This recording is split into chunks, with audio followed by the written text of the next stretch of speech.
On 7 News, you might brush your teeth with them or take a shower with them, and you'll find them in hundreds of other products. We're talking about tiny plastic microbeads, and they're gaining a big reputation for all the wrong reasons. Call 7 investigator Teresa Marchetta, the first to uncover these specks of plastic are ending up in Colorado waterways. That's because microbeads wash right down the drain and right through our state's filtration system, and we found out nobody's even checking for them. So we did, and our tests confirm polyethylene, that's plastic, in our waterways. We also found out many of you have no idea how they got there. Does anyone use this? Crust. Yes. Use crust. Okay. I've always made the assumption that those crystals have something to do with flavor or cleaning your teeth. What if I told you that it was plastic? It's scary. That shocks me. Marcy Bay and several other moms from her Littleton neighborhood had no idea those specks in their toothpaste were microbeads. Plastic beads on your teeth. In your stomach, yeah. You know what?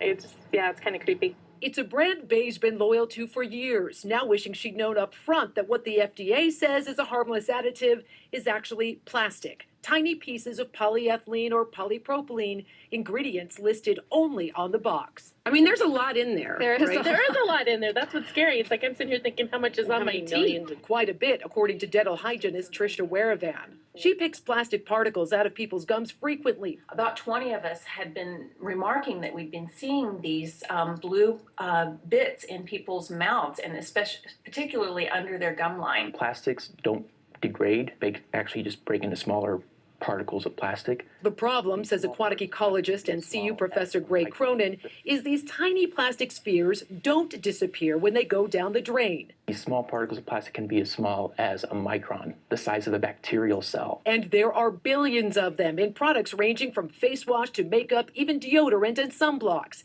It's the same type of plastic used to make your trash can or hairspray bottle. You would probably be able to find these microbeads in the South Platte River as well. People might just not have looked yet. He's right. No one's looking. The state admits in an email to the Call 7 investigators the, quote, emerging issue of microbeads wasn't brought to their attention until we asked. I'm just going to put my little jar down here, get a sample. So we did our own testing. We're about 10 blocks to the north of the water treatment plant on the Platte at about 74th. In the same general area Professor Cronin suggested. We're going to take the sample, take it to a lab, and see if we see any microbeads in here.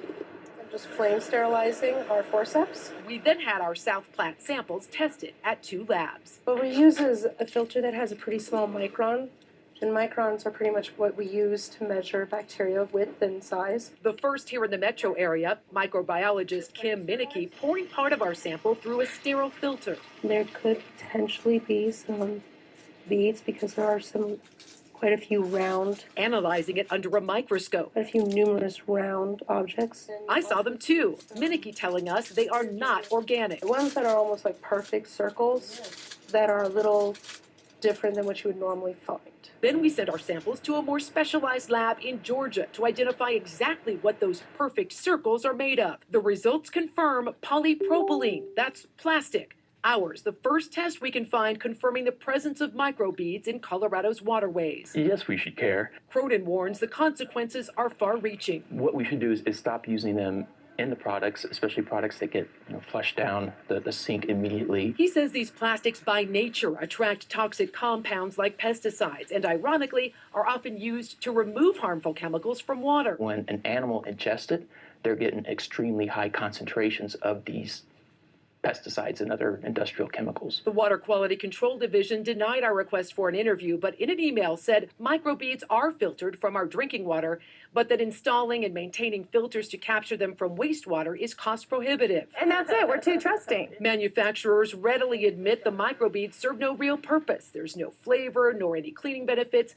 According to Crest's website, it's a safe, inactive ingredient used to provide color. If it's not doing us any good and it could be potentially harming either the environment or our teeth, why use it?